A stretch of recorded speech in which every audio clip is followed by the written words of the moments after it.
Plane parallel wavefront encounter the interface between one medium and another as shown below. The wave speed is different in both the medium. यहाँ पर wave speed v1 मान लेते हैं और यहाँ पर wave speed यहाँ पर हम लोग मान लेते हैं कितनी v2. What will happen to the distance between wavefront and the direction of travel of wavefront as the wave enter the second medium? चलिए एक एक करके दोनों के बारे में बात करते हैं. मान लेते हैं यहाँ पर v1 स्पीड से चल रही थी, ये डिस्टेंस वेव फ्रंट की यहाँ पर d थी, ठीक है, टाइम लग रहा था t.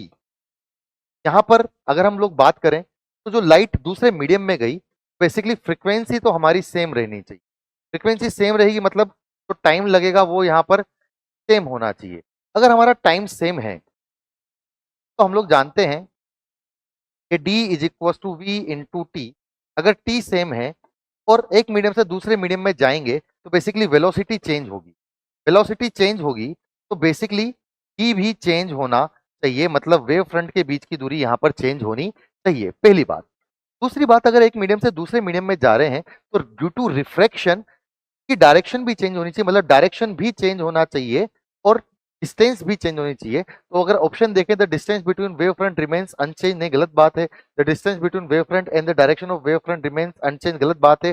The distance between wave front and the direction of wave front both should change. तो ऑप्शन नंबर सी यहां पर हमारा सही आंसर होना चाहिए.